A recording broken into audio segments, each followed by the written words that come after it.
According to the book of Genesis, the first humans lived in an earthly paradise. But man's natural state was no Eden. Instead, it consisted of grinding poverty punctuated by horrific violence terminated with an early death. Yet despite the progress since our caveman days, many think there's something inherently alienating or unfair or just plain wrong about the present. People longed for a return to tribal solidarity where we were all in it together. Our inner primitive cries out, there must be a better way. But there isn't. Look around. You're at the end of history. It's time to rethink human progress.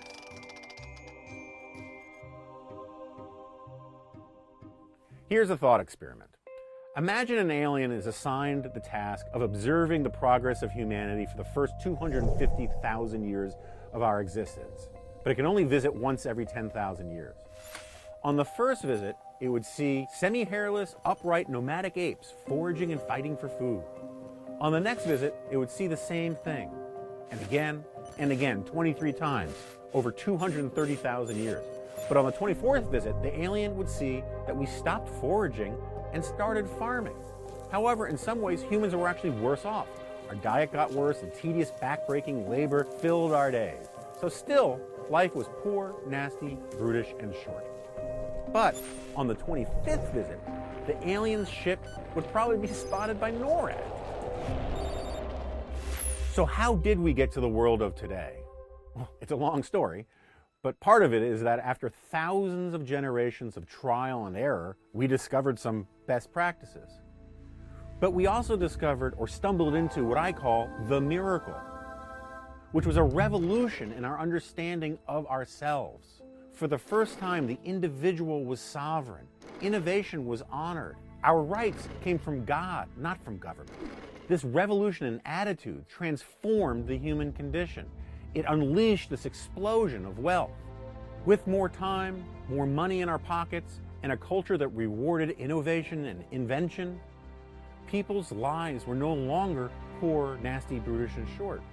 Food improved, diet improved, health improved, access to electricity went up, literacy skyrocketed, as did life expectancy, population above extreme poverty, food supply, vaccination rates, GDP, you name it. Just about every measurable aspect of the quality of life has flourished from the miracle. Consider just one story from our recent past. In 1924, the son of President Calvin Coolidge got a blister on his foot while playing tennis on the White House lawn. It got infected, and within a week, he died. And that was the president's son. We've come a long way since then. Today, drugs as commonplace as penicillin can wipe away infections that once killed Calvin Coolidge Jr. But what about the problems that still plague us today? Can't things improve? Sure, of course they can. We can get richer, we can solve many of these public policy problems that plague us, but we can't improve upon the miracle's core assumptions. For virtually all our history, humans lived in small groups. Politics, religion, and economics were all personal and tribal, defined by the group.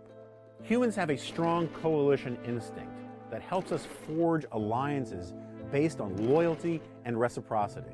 Every anti-capitalist political ideology believes that society should be like a family, a tribe, a small community where everyone knows each other and works together. Identity politics is just a subset of this worldview. It says, my tribe deserves more than your tribe. The miracle of the modern world requires us to hold our tribalism in check. Think of it this way. Capitalism isn't natural. Democracy isn't natural. Human rights aren't natural. The only things that give these institutions and ideas lasting power is our commitment to them. Nothing prevents us from walking away except our own refusal to do so. Without effort, civilization dies, because that is what civilization is, effort. That task isn't over. The work isn't done, and it never will be. And anyone who wants to improve upon the principles that made the miracle possible isn't actually interested in progress. Calvin Coolidge never got to see the technological marvels that we have today, But he understood that the principles that made the miracle possible were timeless. If anyone wishes to deny their truth or their soundness, the only direction in which he can proceed historically is not forward, but backward, toward the time when there was no equality, no rights of the individual, no rule of the people.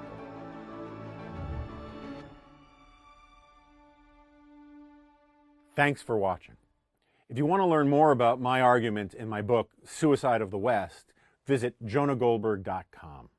Also, let us know what other topics you'd like AEI scholars to cover on reTHINK, and be sure to subscribe for more videos and research from AEI.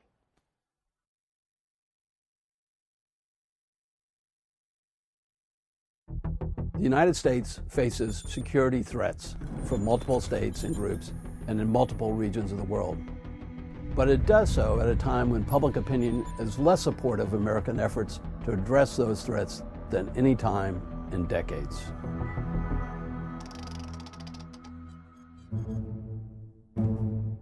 Since the inconclusive wars in Iraq and Afghanistan and the 2008 financial crash, America's appetite for global security leadership has dropped dramatically.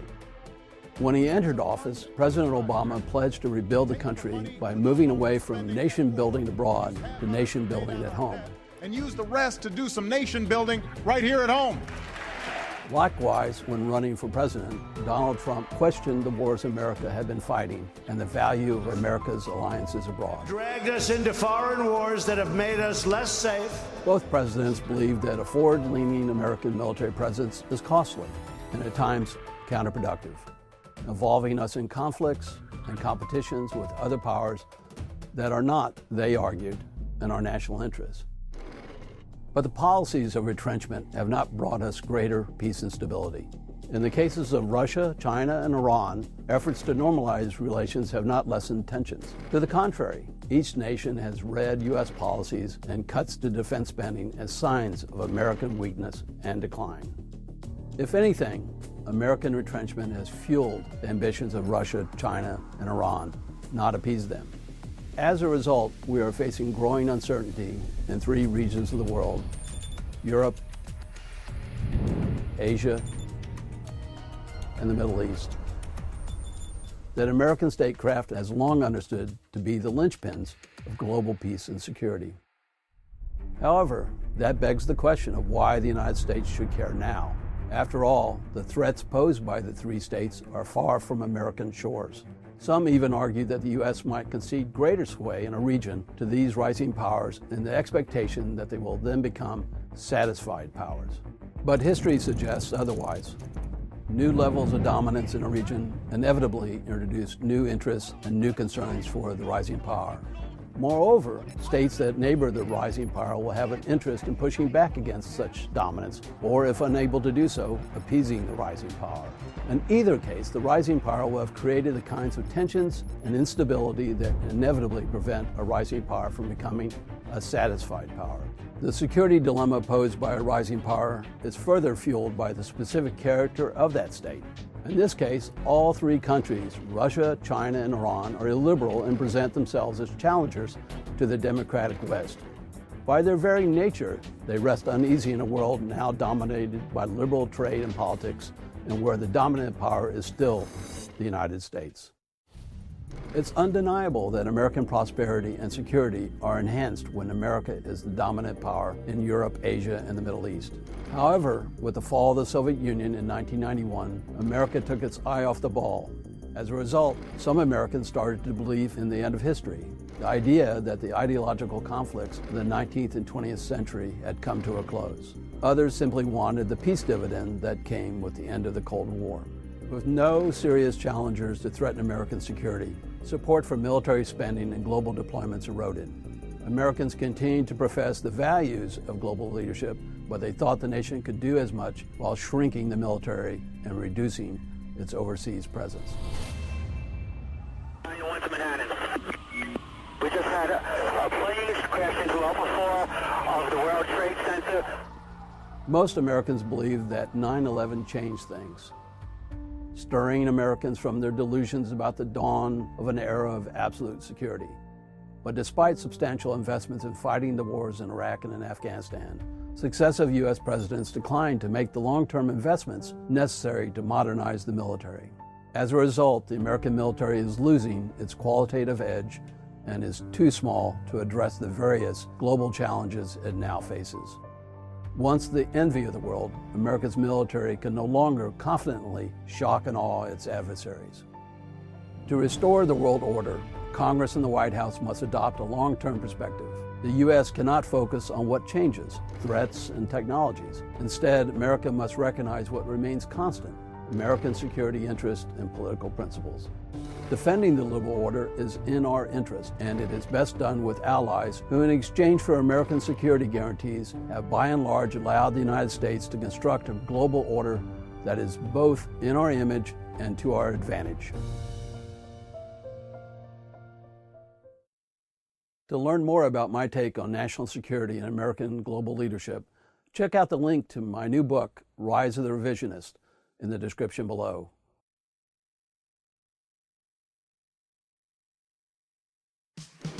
Dwayne "The Rock" Johnson and Lauren Hashian recently announced that they're expecting their second child, outside of marriage. Although this cohabiting couple presents an unusually glamorous and attractive model of unmarried family life, theirs is not an example that should be imitated. That's because even though cohabitation is increasingly popular among adults, it usually doesn't work out well for the kids. Cohabitation has become a normal and accepted practice in the U.S. over the last 50 years. While cohabitation was frowned upon in the age of Leave It to Beaver, the practice has increased about 2,000% since 1960. Cohabitation is attractive to many adults today because it offers more freedom, more flexibility, and less commitment than marriage. And it's not without its own benefits. 2 Ohio State University researchers report that young adults, especially women, seem to get as much of an emotional boost from living together as they do from marriage. But while the practice has gained acceptance among adults, it isn't good for the growing number of children who are spending time in a cohabiting family. That's because for kids, their parents' commitment to one another is paramount. A warm, stable home life is necessary for kids to flourish, and parental commitment is a crucial part of maintaining such an environment. My own research indicates that children born to cohabiting parents are about twice as likely to see their parents break up compared to kids born to married parents. Even in countries like Norway and France, children are about 90% more likely to see mom and dad break up by the time they turn 12 if their parents are cohabiting versus married at birth. The risks are especially high when children face a revolving cast of caretakers and unrelated adults in the home, particularly when those unrelated adults are men. Let's compare the outcomes of 2 hypothetical, yet representative children. Sarah, a child living with her mom and a cohabiting boyfriend who is not her dad, and Amanda, whose parents are married. In grade school and middle school, Sarah will be more than 4 times more likely to experience serious emotional problems than Amanda. Sarah is also twice as likely to get expelled, suspended, or struggle in school. By high school, it's twice as likely that Sarah will have tried marijuana. But the biggest danger to Sarah is that she will face a much higher risk of physical, sexual, or emotional abuse. What can be done to improve outcomes for kids? Well, for starters, policymakers could change regulations that end up penalizing marriage, especially for couples who are currently cohabiting. Today, more than 4 in 10 families in America receive some kind of means-tested government assistance, from Medicaid to food stamps. The expanding reach of the welfare state means that a substantial share of lower middle-class couples with children receive such aid, and many of these couples receive more generous support if they're unmarried and don't report their joint income. Federal and state governments should allow such couples to marry without losing their benefits. But the answer isn't entirely about public policy. We also need to change the culture. Cultural icons like The Rock are outliers among successful Americans. Most people who make it don't do so as actors, but in much less glamorous jobs. Even today, the vast majority of college-educated couples having kids do so in marriage, and they stay married. They know that stable marriage is the best thing for their kids, and they act accordingly. But this marriage mentality has lost ground among poor and working class Americans who don't seem to appreciate as much how important marriage is for their kids and who are more likely to have their children outside of marriage in a cohabiting union. It's high time for our schools, media outlets, and yes, even Hollywood superstars to let their fellow Americans in on a little secret. It's best to get hitched before having children. So here's to hoping The Rock and Lauren Hashian will tie the knot before baby number 2 arrives.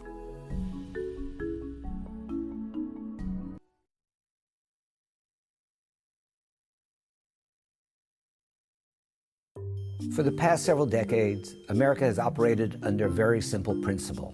The surest path to labor market success is through a bachelor's degree granted by a four-year college or university. But bachelor's degrees may not always be the best option for all students. For starters, they're expensive. They take at least twice as long to complete as associate degrees. Large numbers of students who start on the path to bachelor's degrees will never finish, merely ending up with debt and regret. Basically, it's time for America to rethink the bachelor's degree addiction. Students enroll in college for a variety of reasons: to get a general education, to learn more about what interests them, to find purpose in their lives. That's all true. But time and time again, surveys tell us that the primary reason students attend college is to find a good job with good wages. Is the bachelor's degree a surefire way to get there? Not always. Let's look at some data. Business administration majors with bachelor's degrees from the University of Texas at Austin clearly earn more than sociology majors with the same degree from the same school 1 year after graduation. But now head east of Austin and you'll find associate degree holders who out-earn the business major now and even in the long run. And this isn't as rare as you might think either. Check out Florida, for example. Students graduating from public colleges might leave school with a bachelor's degree, making less than $25,000 per year 5 years after school. For instance, an associate degree in photography will get you $21,000 a year, but so might a bachelor's degree in exercise physiology. Now, on the flip side, Florida's graduates could earn median salaries over $75,000 if they choose the right associate degree or apprenticeship program from the right school. That's right, an elevator constructor apprenticeship can get you $96,000 5 years after completion. Across the states, you'll find many programs, bachelor's degrees or otherwise, that provide avenues to the middle class. You'll also find many programs that middle class aspirants should avoid altogether. Other studies are finding similar things. Certificate and associate degree holders in many applied or technical fields can actually out-earn their bachelor's degree counterparts 5 years post-completion, with graduates from some programs maintaining the earnings advantage at least 10 years after completion. The biggest takeaway? Majors matter. Choosing to study the right thing is key. In fact, most of the programs that lead to high wages have one thing in common. They produce graduates who know how to build things, they know how to fix things. Now, before we get too carried away with the data, here are some caveats. Remember, more often than not, a bachelor's degree can get you more money over the long haul. The Georgetown Center on Education of the Workforce estimates that 28% of workers with an associate degree earn more than the median earnings of workers with a bachelor's degree, but not always. Consider also the amount of money that you might have to put up in tuition to earn the bachelor's degree to secure that better outcome after graduation, as opposed to other certain shorter or cheaper alternatives. Researchers also aren't entirely sure if different programs make valuable graduates, or if certain programs attract students who are inherently marketable. The most likely answer is that it's a combination of both. The scale of these programs also needs to be considered. Floridians completing an elevator mechanic apprenticeship might just earn more money because there are less students completing that program. Lower wages for bachelor's degrees in the arts and humanities might represent an oversaturation of the market. Remember too, these data portray median earnings. Half make more and half make less. Finally, comparative advantage is relevant here. A high-earning or high-ability English major can't always pivot to become a high-earning or high-ability physics major. Prior skills and prior interests plays a necessary part and the outcomes of different individuals. All that said, the main point here is that there are many paths to the middle class that do not have to run through 4 years at a traditional college. Associate degrees, apprenticeship programs, certificates, and certifications can all result in high wages and a successful future for many Americans. With better information, students can make better choices, and many young people can enjoy the benefits of post-secondary education while mitigating its costs. Indeed, rethinking America's bachelor's degree addiction will help more students more affordably secure what they want, a good job with good wages.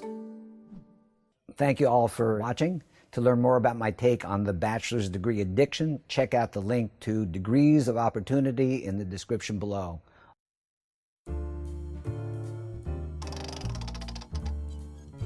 The arrival of The Big Short in theaters a few weeks ago and its subsequent win at the 88th Academy Awards has reignited interest in the causes of the 2008 financial crisis. The whole housing market is propped up on these bad loans. The film would have you think that private greed on Wall Street and a lack of regulation caused the economic crash. This is a story that is simple to describe and easy to believe. The government likes it because it places most of the blame on the private sector. I'm sure the world's banks have more incentives than greed. You're wrong. And Hollywood likes it because it is easy to blame human foibles, like greed, as a source of much more complicated problems. But while stories like this might make for a fun movie, The Big Short fails to align with the facts. The reality is that government housing policies led to a general deterioration in all mortgage underwriting standards, to the mortgage meltdown of 2007 and 2008, and ultimately to the market crash that we know as the 2008 financial crisis.